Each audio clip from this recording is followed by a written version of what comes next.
Et rebonjour à tous, c'est à nouveau Elixis Félix de la chaîne Macroscopie. Et cette fois-ci, je vais animer une superbe table, je l'espère, sur le sujet des bienfaits de la lecture et de l'écriture, avec des personnes merveilleuses.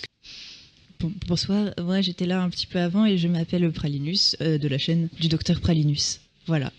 Bonsoir, c'est Cordelia, de la chaîne Cordelia et princesse LGBT. Voilà, et je suis là. Non, moi c'est Marie, de Ce que tu mates. Allez, abonnez-vous. La super focale. Le mec de super focale. Donc aujourd'hui, nous allons parler d'écriture et de lecture. Donc la première chose que j'aimerais vous demander, c'est quel est le rapport que vous avez à l'écriture et à la lecture. Déjà, est-ce que vous lisez beaucoup et est-ce que vous écrivez même dessinez ou avez une activité artistique où vous racontez des choses? Je commence. Alors moi j'écris et je lis, j'ai lu massivement à l'adolescence. Si j'avais pas eu des bouquins à 13 ans, je pense que j'ai songé au suicide, quoi. Enfin, c'est vraiment, je pense que les bouquins étaient mes seuls amis qui m'ont sauvé la vie. Quand j'angoisse, je pense aux écrivains, je pense au fait que leur voix me touche encore. Et j'ai un rapport vraiment passionné avec eux. J'ai l'impression qu'on communique beaucoup plus facilement et que c'est un échange beaucoup plus profond à travers les livres et les fictions. C'est bizarre à dire, mais c'est comme ça que je le ressens et je trouve ça beau en même temps qu'avec les gens IRL, même si c'est merveilleux aussi et que ça inspire des bouquins et c'est génial aussi. C'est un peu bizarre comme manière de me présenter, mais sinon du coup j'écris très très facilement. Ça fait j'ai écrit des articles pendant longtemps. Ça fait je fais des nanos depuis quelques années et à chaque fois vraiment en un mois j'arrive à écrire une centaine de pages voire plus. J'ai écrit plusieurs romans que j'envoie à des éditeurs depuis le lycée.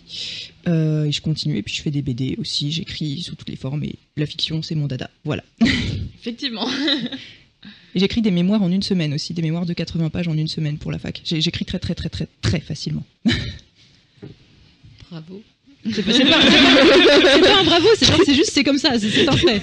Un Kinder Bueno peut-être. Non mais c'est genre, c'est comme, je sais pas, il y a des gens qui ont des facilités pour, je sais pas, qui aiment cuisiner. Moi je déteste cuisiner et je trouve ça chiant et horrible et je crame tout ce que je fais et même les pâtes je les rate donc. Mais l'écriture c'est. T'inquiète, les pâtes c'est pas bon de toute façon.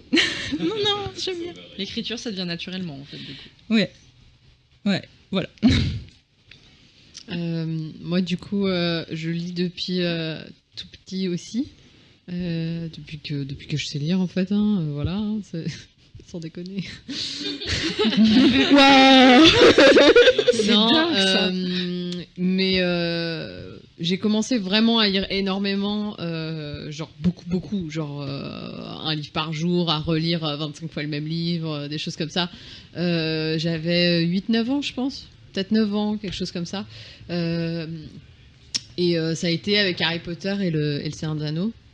Et j'ai commencé très tôt à écrire aussi, à écrire des petites histoires de filles qui prenaient un vaisseau spatial et parcouraient l'espace, ou beaucoup plus ancien, une petite fille qui allait chercher des pommes, ça je crois que j'avais 6 ans, un truc comme ça, et genre ça fait 4 pages et il y a une illustration à chaque phrase, tu vois, c'est trop mignon.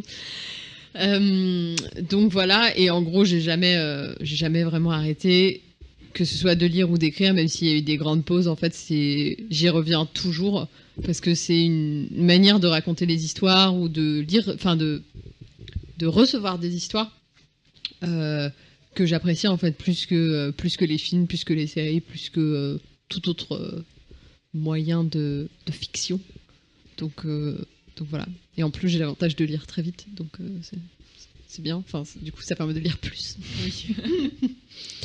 Moi aussi, je lis depuis que je suis assez petite. J'ai aussi commencé à lire toute seule parce que je voulais la suite d'Harry Potter et que mon papa me lisait le soir et j'ai fait au bout d'un moment, non mais ça va pas assez vite là. Voilà. Pardon, excusez-moi, je suis un peu malade. J'ai toujours beaucoup lu. Je lisais beaucoup à l'adolescence. J'avais un peu ce truc bizarre où je me sentais supérieure et mieux que tout le monde parce que moi je lisais des grands auteurs. C'est naturel. Non mais c'est parce que j'avais pas d'amis à l'époque et du coup j'avais besoin de me sentir mieux parce que je lisais des grands auteurs et des trucs comme ça, mais en vrai Bon bref, c'est pas... voilà, on s'en fiche. Et année, j'ai commencé à écrire quand j'avais 13 ans, je crois, à peu près. Enfin, je me souviens, quand j'avais 9 ans, j'avais écrit une histoire, mais elle était complètement con. Et ensuite, je me suis remise à écrire quand j'avais 13 ans. J'écrivais de la fanfiction au début. Et puis ensuite, j'ai écrit des romans que j'ai jamais montrés à personne. Et là, cette année, j'ai écrit un roman que j'ai montré à quelqu'un. Plusieurs personnes. Trois personnes. Dont je fais partie, je tiens quand même à dire. Privilégié. Et voilà. D'accord. Donc du coup, moi, j'écris. Hein. Pareil, j'écris depuis que je suis enfant. C'est une activité que j'ai toujours pratiquée parce que j'ai toujours eu énormément d'imagination. Donc poser les histoires par écrit me paraissait naturel. Par contre, j'ai été une liseuse tardive. J'avais beaucoup de mal à me mettre à lire. Cela a changé grâce à 2 livres, La bibliothécaire de Gudule et Harry Potter. Donc Harry Potter, je pense que j'ai pas besoin de m'étendre sur ce qu'est Harry Potter. Par contre, La bibliothécaire est un livre un peu moins connu et ça parle d'un jeune homme qui tombe amoureux d'une jeune fille qui sort de l'immeuble d'en face tous les soirs et finit par aller discuter avec elle et se rend compte que cette jeune fille est en fait un avatar qui sort des écrits de la grand-mère qui habite dans l'immeuble d'en face, qui est en train d'écrire ses mémoires. Et lorsque cette grand-mère meurt, il veut retrouver la fille dont il est amoureux et décide donc de se mettre à écrire lui-même pour pouvoir la faire revivre par ses propres écrits. Sauf que c'est un garçon qui a énormément de mal avec l'orthographe. Et donc les premières tentatives qu'il a font ressortir une jeune fille qui est complètement... avec la jambe à la place du bras, etc. Et ce récit me parlait beaucoup parce que j'ai très très très très longtemps eu des énormes problèmes d'orthographe et cela me freinait beaucoup dans l'écriture. Et ce livre m'a beaucoup parlé du coup. Et c'est un peu de ça dont j'aimerais parler autour de cette table, c'est de la manière dont les livres et ce que nous écrivons nous parlent et de la même manière qu'ils nous aident dans la vie quotidienne. Comme disait Pralinus, par exemple, elle, lire à l'adolescence l'a énormément aidée, semblerait-il, puisque tu avais des pensées suicidaires, si j'ai bien compris. Ouais, on rigole, c'est le site. Non, en vrai, j'étais vraiment très très mal à cette époque-là. Et honnêtement, c'est la période où j'ai le plus lu, le plus intensément de ma vie. J'ai toujours lu très intensément. Quand j'étais petite, j'empruntais des bouquins à la bibliothèque et je revenais vraiment tous les 2 jours, quoi. On empruntait 5.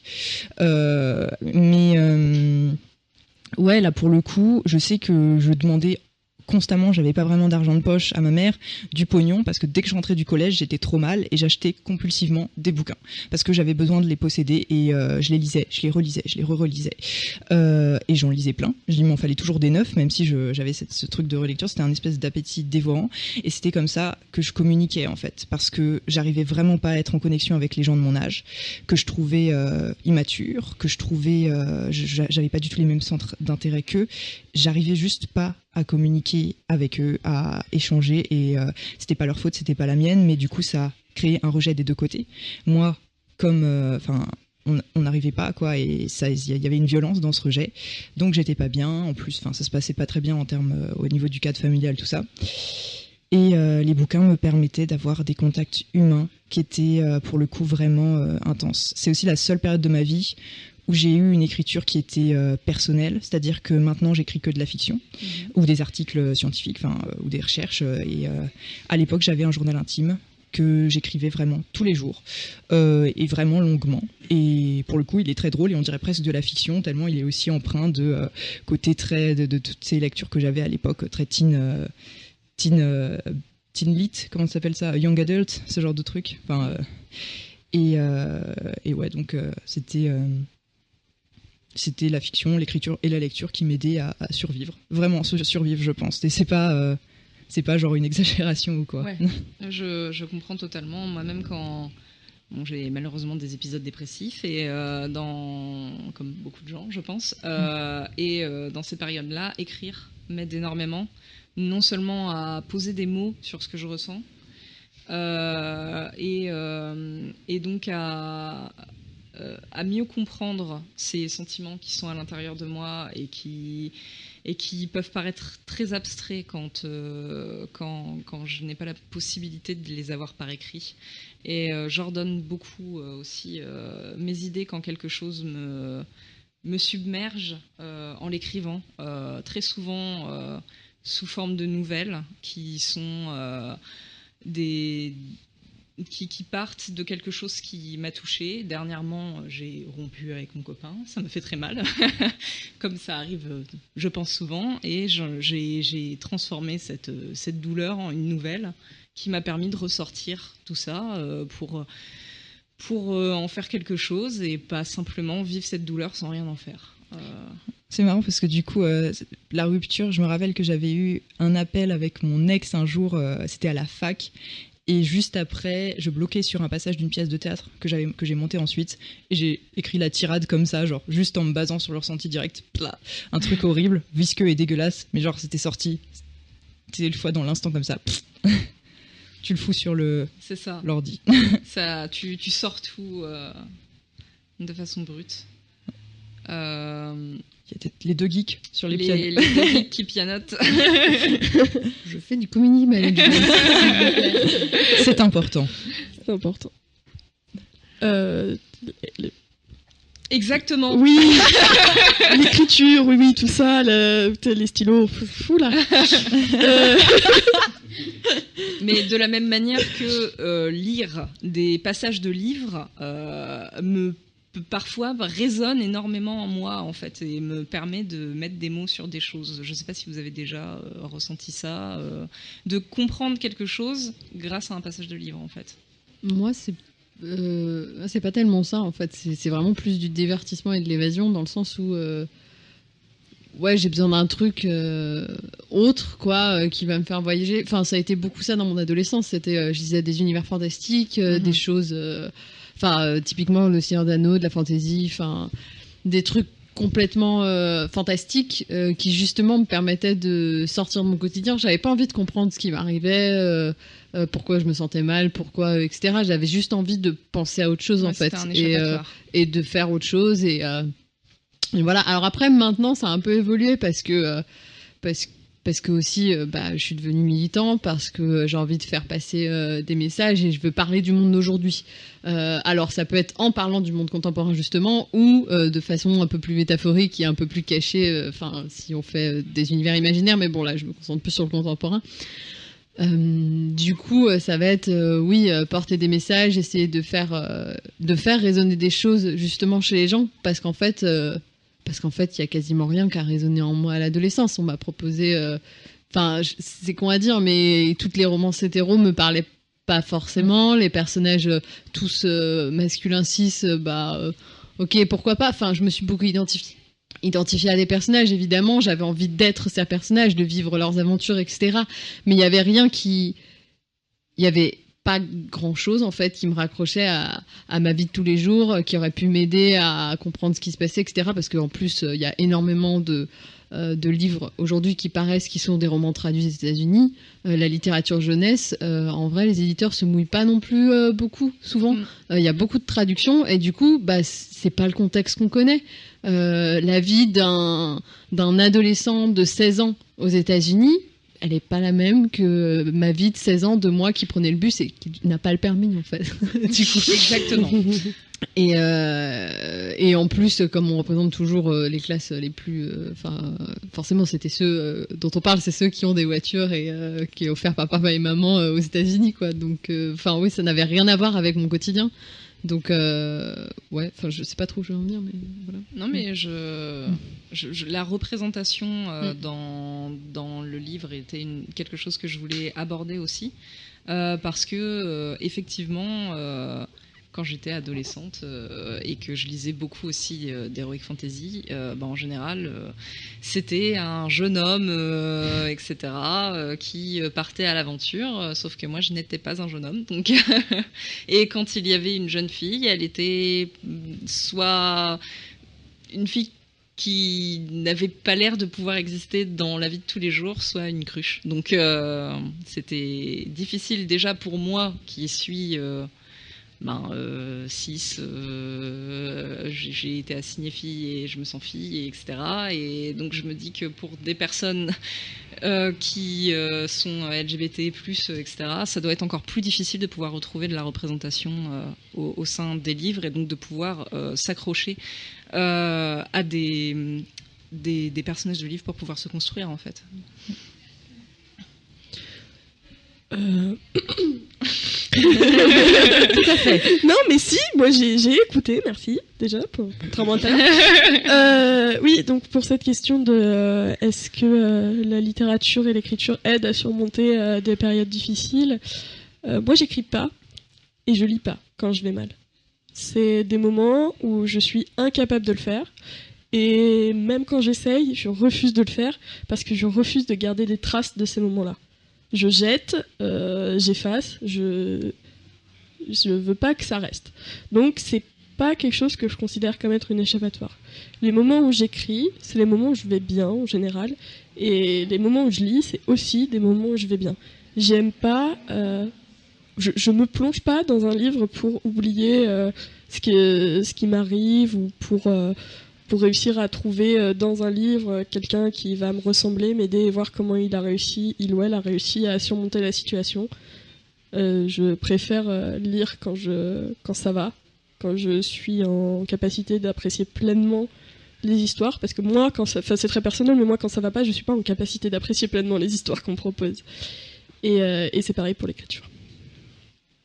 Donc c'est différent. Non, en fait, finalement. Ok. Moi, pour le coup, je pense qu'il y a des auteurs vraiment qui m'ont apporté des espèces de fiction, pour le coup, qui m'ont pas apporté du divertissement. Enfin, à l'adolescence, si, il y avait vraiment une part de je lis pour me divertir, mais vers le lycée, à une époque où déjà je pense que je me considérais comme une adulte, j'ai lu des livres qui, pour le coup, avaient des phrases moi j'appelle ça des petites vérités, et c'était généralement des phrases simples et qui résonnent encore en moi. Je me rappelle que j'ai lu Les Faux Monnayeurs à 15 ans, et il y avait le personnage de Profite en Dieu il disait simplement, il se définissait dans l'opposition, et là j'ai vu juste cette phrase qui est très très simple, j'ai dit c'est moi. Tu vois, et c'était juste une essence comme ça. J'étais genre, c'est moi, c'est comme ça. Et ça a l'air évident comme ça. Je me définis dans l'opposition parce que j'aime toujours aller chercher le contre et tout ça. Enfin, retourner la situation pour essayer de voir s'il y a pour essayer de dégager les nuances. Et le personnage le faisait aussi parce qu'il avait ce besoin de s'affirmer. C'est très bête. C'est très général. En plus, beaucoup d'adolescents sont comme ça parce que Les Faux Monnayeurs, c'est sur l'adolescence. Mais à l'époque, j'étais genre, la vache, c'est moi. Des petites phrases comme ça m'est arrivé avec Tchekhov, avec Dumas, et ça m'est arrivé avec Peter S. Beagle, un auteur de fantasy que je trouve génial, qui a écrit La Dernière Licorne et Le Rhinocéros qui citait Nietzsche. Et c'est deux ouvrages qui m'aident à accepter, qui m'aident au quotidien à accepter la mort. Et quand je vais vraiment pas bien, quand j'ai des angoisses morbides, je vais checker comment va Peter S. Beagle, parce qu'il est encore vivant. Et même si j'adore, je trouve ça très rassurant que les auteurs continuent à me toucher par-delà la mort. Lui, qu'il soit là, ça me rend hyper heureuse, même s'il est âgé et qu'il va pas très bien en plus, parce qu'il a eu des soucis, des procès et tout ça. Enfin, c'est... Mais voilà. Juste pour... Oula, c'est rêvé. Non, mais c'est parce que la lecture, c'est très perso aussi. Oui, on voit tous des choses différentes dans un livre quand on le lit au final. Tout à fait. Donc, oui, écrire et lire, c'est une expérience personnelle. Et donc, du coup, c'est normal que ça nous touche plus ou moins, je pense. Surtout que c'est une expérience que tu fais seule, en fait. C'est ça. C'est hyper rare, mais d'écrire en groupe ou de lire en groupe, même si ça se fait. C'est le nano. Le nano, ou je pense à des trucs que tu écris à plusieurs, tu écris un chapitre, des choses comme ça. Mais quand même, c'est quand même quelque chose d'hyper solitaire dans sa chambre, dans le RER, au bord de la plage, où tu veux, quoi. Donc, forcément, il y a un rapport qui est... C'est pas quelque chose qu'on va... l'expérience en elle-même n'est pas partagée. C'est pas comme aller à un concert où tu communies ensemble Ouais, voilà. sous la même musique. C'est pas comme aller voir un film que tu vas voir aussi dans une salle de spectacle avec des gens, avec une ambiance, même si au final tout le monde ferme sa gueule. Mais il y a quand même le mec qui mange du popcorn derrière qui te fait chier. Tout ça, c'est des expériences sociales de groupe, alors que la lecture, t'es tout seul, quoi. J'avais une tendance nerd, moi. C'était même quand j'avais des potos, si je voyais un bouquin intéressant chez eux à l'adolescence, je prenais le bouquin, je me mettais dans un coin et je lisais, quoi, en mode Osef des autres. Le livre, c'est plus intéressant. Et enfin, franchement, du coup, effectivement, ça coupe tout contact, même si t'as plein de gens autour et que ils vont te proposer des chips si c'est une soirée. Moi, je sais que quand je lis, ça coupe ma capacité à entendre ce qu'il y a autour de moi et ça énerve beaucoup les gens, en fait, parce que du coup, quand ils me parlent, je les entends pas. Et quand j'habitais, enfin très souvent quand j'habitais avec mes copains et que j'étais en train de lire et qu'ils m'adressaient la parole, j'étais dans la capacité de les entendre et ça les énervait beaucoup. Donc ouais, c'est vraiment une activité dans laquelle on rentre dans une sorte de bulle. Moi, je sais que j'aime beaucoup lire mes textes à mes amis, à des gens qui savent que j'écris et en qui je me sens assez confiante pour pouvoir aller lire mes textes, parce que comme je l'ai dit, mes textes sont assez personnels du fait qu'ils parlent beaucoup de mes ressentis. Je trouve que l'expérience de lire un texte, c'est quelque chose de super intéressant et j'adorerais pouvoir entendre des auteurs que j'adore me lire certains de leurs textes pour pouvoir entendre l'émotion qu'ils y associent en fait dans leur voix. Je pense que ce serait une expérience assez cool de pouvoir, enfin, qu'il y ait plus de lecture publique en fait pour associer un ressenti d'une personne à ces mots en fait. Tu peux trouver sur YouTube quelquefois des auteurs qui lisent leurs textes. Il me semble que j'avais trouvé des enregistrements de Vian qui lisait ses textes. Boris Vian. Il y en a sûrement d'autres du 20e, un petit peu enroués. En plus, il y a le charme.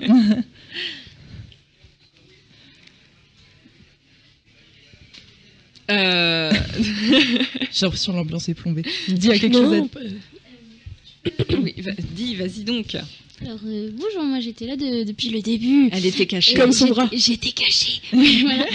Et en fait, j'avais une petite question pour les gens, enfin comme moi, qui ont du mal à écrire une histoire, qui ont des idées, des petites brides d'idées, qui auraient envie d'écrire une histoire, mais qui n'arrivent pas à faire comment on peut appeler ça, le squelette de toute l'histoire. Est-ce que vous avez différents tips, différentes façons de faire votre histoire en fait? Moi, je vais expliquer comment j'écris en général. En général, j'ai une scène en tête, une scène très claire. Pour Aline, c'était une jeune fille au pied d'un dragon. Et je pars de cette scène qui est extrêmement claire dans ma tête. Pour une autre, c'était un barde qui tenait dans ses bras le corps mort d'une épée louée. Et je vais écrire cette scène-là et ça va faire naître tout un tas de choses autour. Et en fait, je vais construire mon histoire dans le désordre à partir de scènes qui vont me paraître importante. Mais après, moi, j'écris des nouvelles. Peut-être que pour un récit beaucoup plus gros, et donc là, les personnes qui écrivent des romans, vous pouvez peut-être expliquer, ça ne fonctionne pas comme ça. Moi, personnellement, je pars aussi en général d'une scène. Il y a souvent un truc qui me tient à cœur, un moment que je vais avoir envie d'écrire, que je vais pas forcément écrire tout de suite, ou peut-être si, d'ailleurs, je vais peut-être commencer par celui-là parce que j'ai envie de l'écrire. La scène de porn, oui, on sait. On n'a rien dit. Mais on l'a pensé très très très fort. Oui. Donc voilà. Après, ce que j'aime bien, moi, c'est faire j'aime bien les découpages un petit peu mathématiques, donc je sais combien de chapitres je vais faire, j'essaye de faire en sorte que tout soit équilibré, combien de mots va y avoir dans un chapitre, enfin limite c'est un peu stalinien quand même. Après je me détends au fil de l'écriture, mais dans l'idée j'aime bien que ce soit hyper carré dès le début, que je sache quelle est la chronologie, enfin voilà, ce genre de truc. Et en fait ça m'aide à savoir ce qu'il va y avoir à l'intérieur et de classer les événements en fait en fonction de la chronologie et de quelle est l'harmonie que je vais avoir dans mon histoire. Est-ce qu'il va être en 4 parties? Est-ce qu'il va être en 3 actes? Est-ce qu'il va être en... Enfin, voilà, je pense un peu comme ça. Et après, je mets les trucs dedans que j'ai envie de raconter. Et après, je me lance, quoi. Il y a un moment où... c'est ce moment un peu difficile, c'est... faut commencer par quelque chose, quoi. Faut y aller. Faut l'écrire, quoi. Faut y aller. Alors, commencer par le début, ça peut être une solution, mais si on bloque sur le début, commencer par un autre bout, quoi. Oui, On voilà. s'en fout. Enfin, moi, j'ai déjà commencé des trucs par la fin. J'ai déjà commencé des trucs par le milieu. Enfin, il y a vraiment pas de. J'ai un roman qui est en chantier depuis 12 ans, et j'ai des chapitres qui sont écrits par-ci par-là de façon éparse, parce que ces chapitres-là sont très clairs dans ma tête. Par contre, d'autres, c'est beaucoup plus compliqué, et donc, sur cela, j'y reviendrai plus tard quand ce sera plus clair. Et du coup, vous faites un petit papier avec des schémas, genre chapitre 1, chapitre 2, qu'est-ce qui va se passer ici, qu'est-ce qui va se passer là, mais... Tu vas donner ta méthode, peut-être ? Ça va sûrement répondre à ta question, je pense. Non, bah oui, enfin, je sais pas, en plus tu me vois bosser, donc dis me vois bosser. C'est pour les gens du chat. Ouais. Alors, je vais quand même animer parce qu'il y a eu quelqu'un qui est rentré dans la pièce et tout le monde est très content. Moi, j'ai vraiment besoin d'écrire chronologiquement et je le fais sur des périodes courtes parce que ça me vient facilement et c'est très intense. Et ensuite, c'est plus dur de s'y remettre. J'ai besoin d'être à fond dans le bouquin, quelquefois je reprends après longtemps et je tiens vraiment à finir ce que je commence. J'ai achevé quand même beaucoup de projets et j'ai besoin aussi d'écrire chronologiquement. Mais en général, je commence peut-être par écrire un premier chapitre avec une idée générale de l'intrigue et un plan. Et des premiers jets, mais des esquisses en fait de personnages, parce que moi je suis vraiment anti-grosse fiche de personnages, j'ai besoin qu'ils grandissent en même temps que l'histoire. Donc je vais avoir ça, une esquisse, j'écris un premier chapitre. Ensuite, je vais faire généralement c'est comme ça que ça se passe, je fais un plan extrêmement détaillé, comme a dit Cordélia, c'est-à-dire que je vais avoir généralement des groupes de chapitres, lequel sera écrit de quel point de vue, quel événement va y avoir dans tel chapitre, à quel but, sur combien de chapitres je vais développer le climax, parce que j'ai souvent des romans construits autour d'un climax, avec pour viser un climax. J'ai un message aussi et des personnages qui en fait est à côté.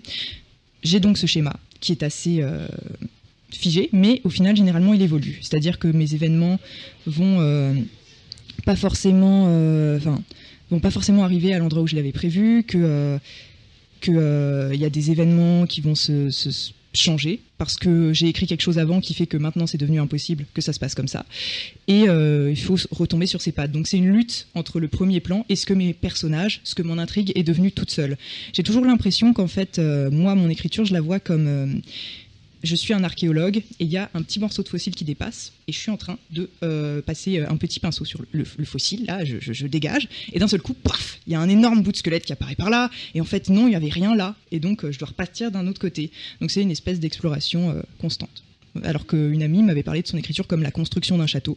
Moi c'est beaucoup moins maîtrisé, c'est je découvre un truc qui existait déjà. Quelque part. C'est comme ça que je le vois. Alors personnellement je pars d'une idée avec une rupture au milieu. Toujours. C'est une idée toute bête, genre par exemple un univers qui se passe comme ça, mais il y a ça qui se casse la gueule. Et ensuite, en général, j'écris un résumé qui pourrait être la 4e de couverture. Pour mettre mes idées dans l'ordre, voir vers où je veux aller, en gardant toujours cette idée de rupture au milieu. Après coup, je fais des plans. Alors moi, ma partie préférée de tous les projets, c'est les plans. Donc moi, je fais des plans. J'adore ça. Mais je décide si je vais avoir 2-3 parties, mais enfin ça c'est pas le plus important pour moi. À la limite, je coupe au milieu, je m'en fiche. Surtout, je mets des numéros. En fait, je fais une feuille sur laquelle j'écris des numéros et je dis numéro 1, telle intrigue, il va se passer tel truc à tel endroit, etc., etc. Seulement après, j'écris mes fiches de personnages. Parce que je commence par le récit avant d'arriver sur mes personnages. Et en général, après, il y a toujours des moments où j'ai besoin de faire des recherches, donc j'ai aussi des fiches d'univers, de construction de tel truc, etc., etc. À partir du moment où je suis prête à commencer à écrire, donc j'ai mon plan, je suis à peu près organisée, je sais comment va fonctionner l'univers, je sais comment va s'articuler l'intrigue, je commence à écrire. Et évidemment, il va y avoir des modifications en cours de route, c'est forcé.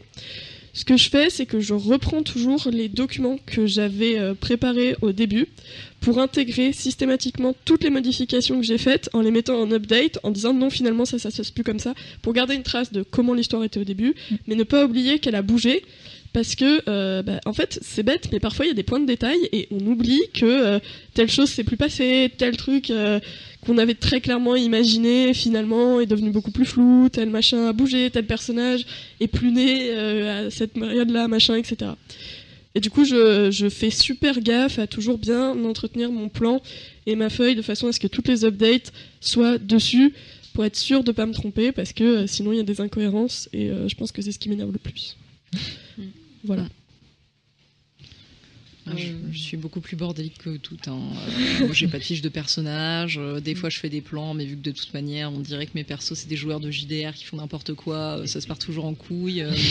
Mais après, ça dépend aussi quel genre d'univers. Enfin, là, le dernier truc que j'ai écrit, c'était un univers de science-fiction avec un système assez complexe mis en place. Il fallait que j'ai genre 25 pages de préparation sur cet univers et uniquement centré sur ça, parce que le système en lui-même était compliqué à comprendre. Mais si t'écris un truc, enfin je sais pas, mais toi t'écris sur une prépa en ce moment, il y a peut-être un peu moins besoin de préparation, ou que toi-même tu sois au clair avec ce que t'as inventé. Ouais, c'est ça. En fait, la méthode d'écriture va non seulement dépendre de la personne, mais aussi de ce que tu vas écrire. On n'écrit pas un roman de fantasy comme on écrit un roman policier. Exactement. On n'écrit pas un roman contemporain, une romance lambda, comme on écrit un roman contemporain qui va parler de sujets de société hyper centré dans le temps, avec une chronologie des événements, etc. quoi. Donc du coup, ouais, ça va dépendre tellement de ce que t'écris. Je vois mon bouquin, du coup, mon ami Gabriel, qui se passe...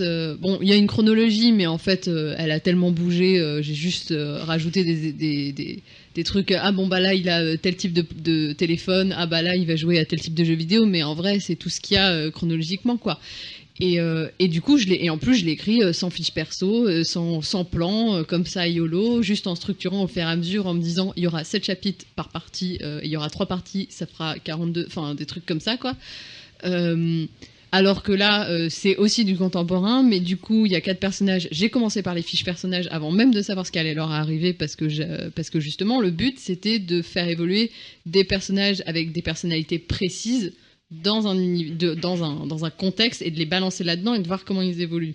Donc, ouais, enfin voilà, tout ça pour dire, ça dépend comme d'habitude. Voilà, comme vous le sentez, bisous. Voilà, c'est ça. Il n'y a pas de bonne ou de mauvaise méthode, en fait. Il y a seulement des rencontres. Voilà.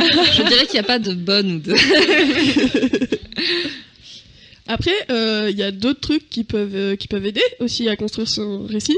Je sais que toi, par exemple, tu aimes qu'on te relise au milieu et qu'on te donne son avis, alors que moi, je ne supporte pas qu'on lise ce que j'écris. Et je dois me faire violence quand je veux faire lire ce que je fais à quelqu'un d'autre. Donc ça, par exemple, c'est des trucs qui peuvent peut-être aider aussi. Faire un chapitre, avoir des lecteurs, leur balancer un chapitre par semaine, vérifier ce qui se passe, est-ce qu'ils aiment bien. Enfin, c'est ta méthode, donc c'est toi qui vas en parler. C'est ma méthode, mais c'est une méthode qui est héritée de la fanfiction, en fait, où tu publies un chapitre par semaine, un chapitre par mois, un chapitre par-ci, par-là. Pas moi. Et du coup, en fait, c'est vrai que je me suis formée à l'écriture là-dessus.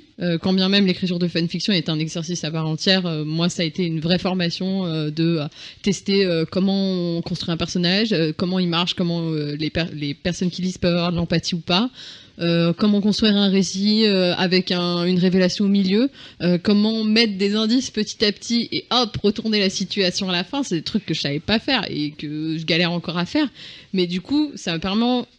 Et le fait de publier chapitre par semaine, toutes les 2 semaines, le rythme que vous voulez, il y avait à chaque fois des retours, des gens qui allaient dire « Ah, je pense qu'il va se passer ça. Ah, je pense que tel personnage va faire ci, va faire ça. » Et en fait, ça te fait réfléchir, mais ça m'a fait énormément réfléchir. Moi, j'écrivais de la fanfiction. Quand j'écrivais des gros trucs, je les écrivais tout d'un coup, je postais tout d'un coup.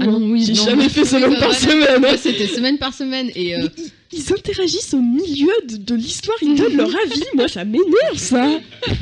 Ah, ça peut être bon à apprendre. Moi, ça me saoule. Moi, c'était bon à apprendre. Enfin, après, ça dépendait des trucs, mais en général, j'avais pas la patience d'attendre d'avoir fini d'écrire pour pouvoir partager. Et donc voilà, j'avais envie de retour, même si je savais où j'allais. Et c'est vrai que notamment sur les récits les plus alambiqués au niveau de l'intrigue et avec des révélations finales, et ben ça m'a beaucoup aidé d'avoir des gens qui disent je pense que c'est ça, et là tu te dis ok, en fait ils ont déjà tout deviné, bon alors il y a peut-être un truc à faire, c'est trop obvious, ou alors les gens sont complètement à côté de la plaque, donc tu te dis ça se trouve t'as pas mis assez d'indices en fait. Et ça m'est même arrivé de reprendre des chapitres après et d'ajouter des trucs, etc., pour ensuite faire un tout plus cohérent.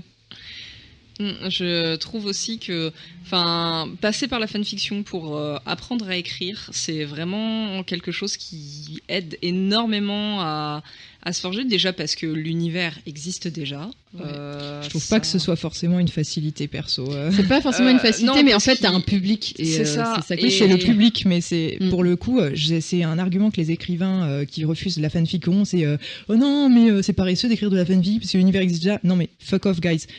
Utiliser un univers existant, c'est hyper dur, et c'est même beaucoup plus dur. Enfin, je veux dire, généralement, j'ai des univers que je crée qui sont très travaillés, souvent avec des tonnes de recherches, mais quand j'écris une fanfic, je vais avoir le bouquin à côté de moi avec 350 petits post-it, parce que moi, je tiens énormément au canon. Pour moi, les fanfics que j'écris, je travaille comme si je faisais un bouquin historique, limite, avec peut-être qu'une seule ref. Mais la ref, c'est épluché au millimètre. Donc, il faut arrêter de dire qu'il y a une facilité dans le fait que l'univers est préexistant.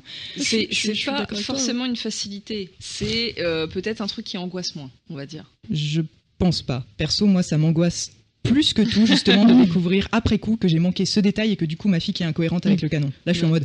Et même quand le truc est en cours de construction, je veux dire, je dis Caroline, mais juste arrête d'updater ton univers, j'en ai plein le cul. Laisse-le moi que mon truc soit accurate avec ton canon. Ça, c'est après, ok, c'est la seconde d'après. Du coup, c'est elle qui est pas canon avec ta fanfic, c'est tout. Ouais, c'est ça.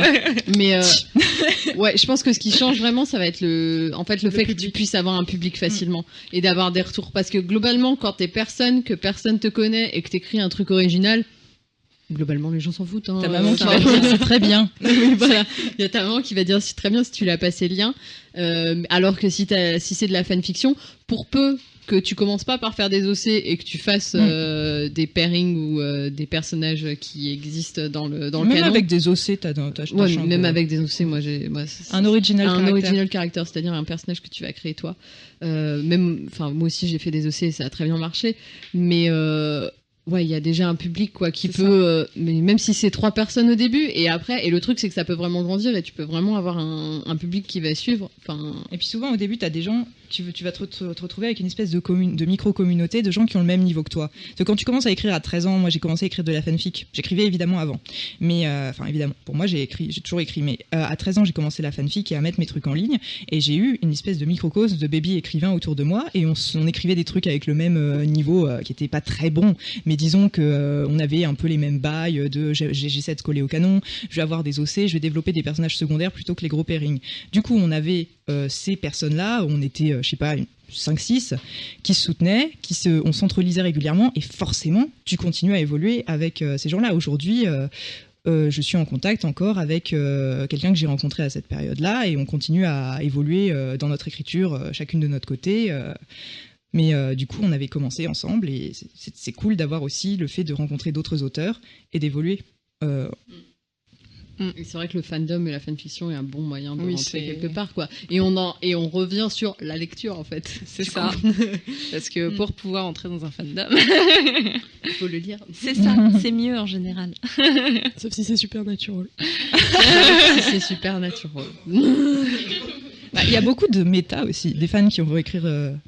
et tu écris aussi ce que d'autres fans ont fait, parce que du coup il y a plein de tropes qui vont se retrouver d'une fic à l'autre, parce qu'il y a une espèce d'ouroboros de fandom avec des headcanons. Tout le monde va dire que par exemple, je sais pas, il y a un truc par exemple dans l'attaque des titans, c'est que Jean, dans toutes les fics, il passe sa main derrière dans toutes les fanfics, il va se gratter la nuque. Il ne fait jamais ça dans le manga, mais c'est devenu un truc que tous les fans écrivent, parce que je sais pas, il y a quelqu'un qui l'a écrit une fois et tout le monde s'est dit oh c'est génial, il se gratte la nuque évidemment, et hop, Jean se gratte la nuque maintenant.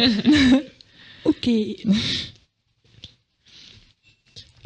J'ai digressé sur SNK, mais c'est parce que le dernier épisode vient de sortir, j'ai commencé à regarder là et je suis toute excitée parce qu'il y a du Jarmine. C'est mon ship, pardon. Moi, je sais que ce qui m'a beaucoup aidé aussi à développer mon écriture, c'est le RPG sur forum. Ah, Ouais. Je pense qu'on en est tous passés par là aussi. non, pas moi. Parce que, pour le coup, c'est une écriture qui doit s'adapter à la personne avec qui on est en train de roleplay. Et moi, j'ai tendance à faire des pavés qui disent rien, mais qui font 7 pages. Et du coup, la pauvre personne avec qui j'étais en train de roleplay n'avait rien en face pour pouvoir avancer. Et ça m'a obligée à travailler ce que j'étais en train Donc d'écrire. petit aparté sur quel RPG sur forum, en fait, c'est tu vas créer un personnage que tu vas incarner et tu vas écrire.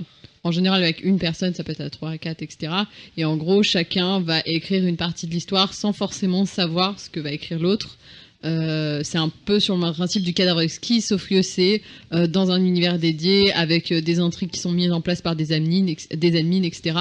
Voilà, c'est comme un peu du jeu de rôle sur table, mais sur papier, mais avec des spécificités. Bon, voilà, petit point. Qu'est-ce que c'était que le RPG Voilà. sur forum? Mais ouais, en plus, le RPG, c'est vrai que personnellement, moi, ça m'a appris à écrire vite et de manière instantanée. Dans le sens où quelqu'un va te poster une réponse et en fait c'est cool, t'as envie de répondre, donc tu vas écrire en une demi-heure, mais genre un nombre de mots incalculable que t'aurais jamais été capable de faire, mais parce que t'as trop envie que tes personnages s'embrassent en fait. Alors du coup, parce que voilà, tu fais beaucoup La table. quand même, voilà, enfin faut pas nier, t'écris beaucoup des romances quand même en RPG, c'est quand même assez cool. Le but principal de ton perso, c'est de venger sa famille, mais surtout de réussir à pécho. À ce pécho. personnage.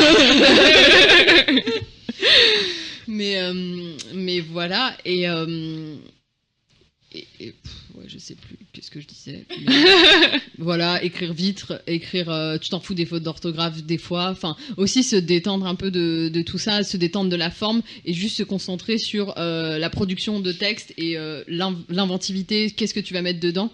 Enfin ouais, c'est aussi important en fait, parce que quand on écrit de l'original, en général, on a tendance à essayer de vérifier tout, chaque détail. Il faut que chaque phrase soit jolie parce que tu mets tes tripes dedans en fait. Alors que justement, que ce soit après, on peut le faire. Enfin, je dis pas que quand tu fais du RPG, tu vas forcément faire. Enfin, tu vas forcément pas trop lire ou etc. Mais il y a un côté un peu plus instantané. Ça m'est arrivé de poster des chapitres sans les relire, ou en le faisant relire juste par un pote qui m'a corrigé 3 coquilles, et puis hop, on balance parce que t'as envie de savoir ce que les gens vont en penser. Et pareil pour les RPG, je les relisais pas, je les postais directement, on n'avait rien à battre, personne allait se juger ou quoi que ce soit, on voulait juste produire du contenu et écrire des histoires. Et s'amuser. Mm-mm. C'est détendu du cul, comme on dit. Ouais, voilà. Moi j'aimais bien. Sur l'état dans lequel, parce que sur les bienfaits, etc., je sais que écrire déjà c'est une activité qui est épuisante et qui va pas forcément me faire du bien sur le moment. Enfin, c'est plus, c'est comme un accouchement, quoi. Enfin, je sais pas. Ouais, j'ai l'impression d'accoucher d'un roman à chaque fois, et en plus ça dure des plombes, quoi. Donc ça dure des années, des mois. Donc voilà, c'est hyper long. Le beau bébé. Comme les bébés éléphants. Et en plus, ça peut, ça peut mettre mal, ça peut. Ouais, l'écriture en elle-même me fait pas forcément du bien, mais quand j'ai fini et que je sais que j'ai fini et que c'est un peu derrière moi, là par contre ça va faire du bien. Enfin, Non, mais je suis d'accord avec toi. Moi, j'ai déjà pondu des textes en étant en train de pleurer comme c'est pas permis, parce que sur le moment c'était comme ça que j'étais et c'était pour ça que j'écrivais. Et effectivement, c'est une activité épuisante dans ces moments-là d'écrire. Mais une fois que c'est fait, une fois que tu t'es posé et une fois qu'il y a un peu de recul, c'est un soulagement. Sauf que après, il y a la correction. Il y a la correction. Ouais, après, Non mais là genre juste. il y a le moment où tu relis et tu fais CTRL A et t'effaces. En ce moment là, je viens de boucler des zines et donc j'ai corrigé des planches de BD et.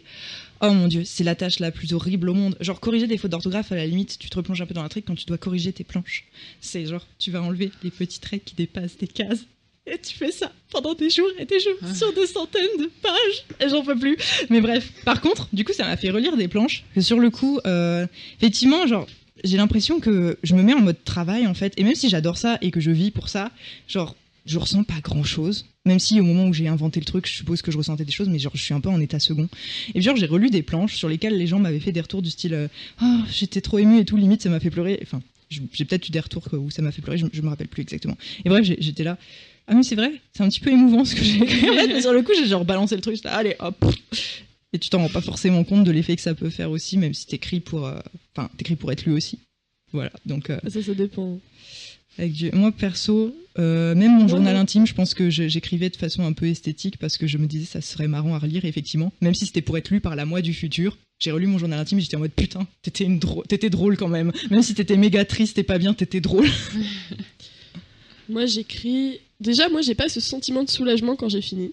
Je me sens triste et fatiguée et frustrée et déprimée parce que c'est terminé et ça me saoule. Ouais, il y a le baby blues. Par contre, quand je suis dedans, oui c'est ça, c'est une espèce de baby blues. Par contre, quand je suis dedans, je suis dans le flow.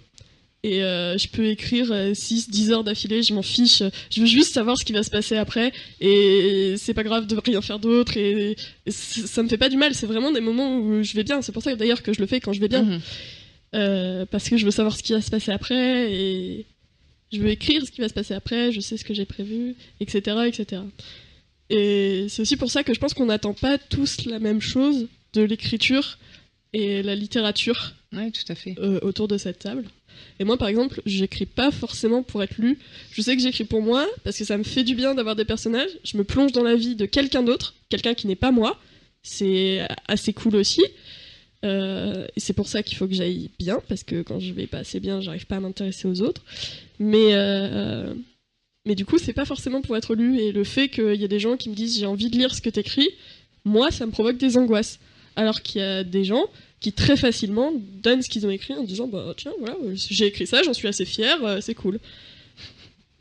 Ouais, moi j'ai tellement besoin d'encouragement que je partage des extraits sur Twitter pour que des gens me disent ah j'ai envie de lire, tu vois, c'est genre j'ai vraiment besoin qu'on me colle au cul et que quelqu'un me dise t'as écrit la suite, t'as écrit la suite, t'as écrit la suite, sinon parce qu'en fait tout est très facilement dans ma tête. Et en fait, limite, bon, voilà, c'est dans ma tête, c'est bon, l'histoire est terminée dans ma tête, voilà, merci, au revoir, enfin, c'est tout. Ah non, j'aime bien le voir apparaître physiquement sur l'écran, tu sais, moi, je sais pas, je l'ai dans ma tête, mais j'aime le faire, l'écrire en soi, chercher le mot, mais pour le coup, moi, c'est vraiment pas quelque chose qui est dématérialisé, genre, c'est vraiment une action. Écrire, les histoires, j'ai des bases, j'ai toujours énormément de pistes dans ma tête, 350 000 pistes à l'heure, mais j'ai besoin d'écrire pour que ça devienne quelque chose, quoi.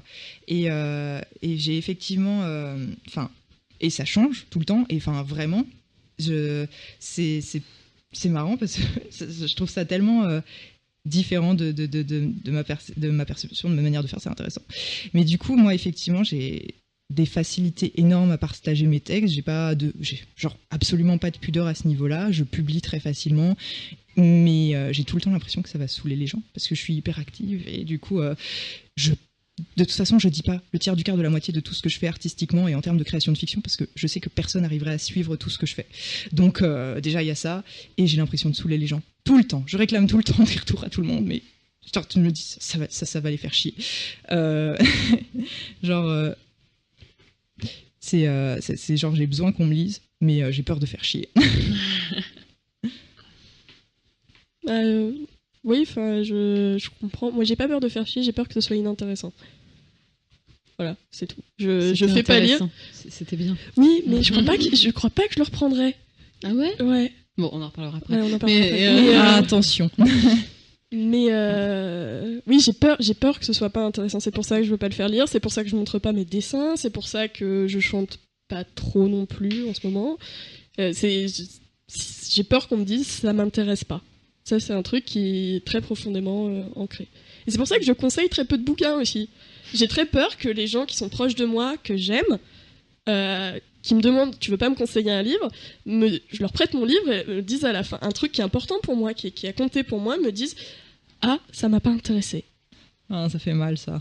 Ouais, parce que quelque part c'est des trucs qui t'ont aidé à te construire, des histoires qui toi t'ont passionné et qu'on te réponde moi ça m'a pas intéressé. C'est pas une remise en question, on a le droit de pas être intéressé par ce qui intéresse les autres, mais moi je le vis un peu comme ça. Non mais il y a un rejet parce que c'est aussi une part de soi qu'on offre à travers un bouquin qu'on a aimé et genre c'est quand t'as un refus massif du non ça m'a pas intéressé ou même j'ai pas réussi à lire, Enfin, moi, dans ces moments-là, j'ai limite envie d'engueuler la personne, genre, mais qu'est-ce qui t'a manqué, pourquoi t'as pas vu ce que j'ai vu dedans, enfin, c'est con, mais. Et oui, mais pourtant, il faut accepter. Après, on est des êtres civilisés, on apprend à pardonner. On dit, c'est pas grave. Et la fois d'après, on offre un Scrabble. Non, moi, je réitère, parce que je suis quelqu'un d'obstiné. J'ai toujours tes BD à la maison, j'ai encore oublié de te le rapporter. C'est pas grave. Mais de la même manière que Cordelia, moi j'aime beaucoup, alors que je suis en train de lire quelque chose qui n'est pas terminé et que je termine de lire le passage que je suis en train d'écrire, voir la personne me regarder et faire à la suite. Enfin, je trouve que c'est un sentiment, ça fait du bien. C'est con à dire, mais ça fait du bien d'entendre ça. Et de la même manière, partager mes textes avec des gens dont je suis pas vraiment certaine que je peux le partager avec eux, ça me fait trop peur. En fait, moi j'ai peur qu'on me dise c'est nul. Ce qu'on m'a déjà dit. Hein. Ouais. Moi aussi. Moi, quand on me dit c'est nul, je me dis t'es qu'un con. C'est tout. Genre, j'ai eu des.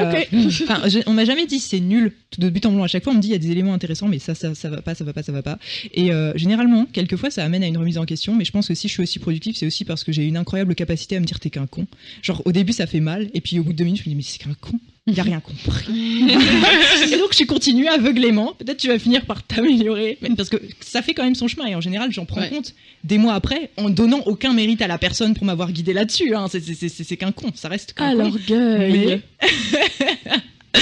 Écoute, l'orgueil permet la productivité. Pas de problème. Ah non.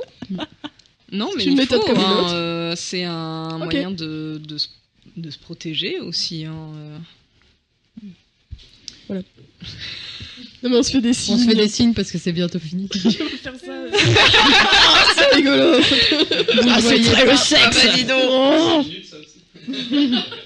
Avec la douche. Et on parle de cul, oui. Du coup, en fait, il faut que je clôture. Eh ben oui, c'était ta table. Eh bien, du coup... je pense qu'on a fait un peu le tour et je suis contente parce que je suis un peu comme Ali, je prépare pas les choses et donc je suis assez contente de ce qui est ressorti de cette discussion et d'avoir des personnes qui ont un rapport à l'écriture et à la lecture aussi différent, parce que du coup c'est super intéressant d'avoir toutes ces expériences et tous ces échos qu'il y a autour. Moi j'aime bien. Mais bon. Et du coup, moi, ce que j'aurais eu envie de dire pour clore tout ça, c'est que faut pas avoir peur d'écrire, même si c'est que pour vous, et même si les premiers trucs que vous écrivez, c'est pas ouf. Il faut bien commencer quelque part. Et si vous pensez que ça peut vous faire du bien, et si vous avez envie de le faire, faites-le, quoi. Tout simplement. Oui. Et c'est en écrivant qu'on s'améliore. Exactement. Oui. Parce en lisant. Oui, en écrivant et en lisant. Mais en lisant. si tu le fais jamais, tu t'amélioreras jamais, quoi. Exactement. Ça va pas sortir. C'est pas parce que tu cogites une histoire pendant 25 ans que quand tu vas l'écrire, elle va être parfaite. Parce que l'exercice d'écriture en lui-même, le fait de coucher des mots sur le papier, c'est autre chose que inventer une histoire, sauf si tu te fais les phrases dans ta tête, a priori, oui, mais bon... Et très souvent faire les phrases dans sa tête, ensuite, quand on arrive devant son écran, les phrases ça fait pas pareil. N'existent plus. Et même quand tu la couches sur papier, en fait, elle sonne pas du tout comme c'était dans ta tête. Ouais, c'est ça. Elle était beaucoup plus stylée dans ma tête. Donc, That's what she said. Oui, j'ai parlé de bite.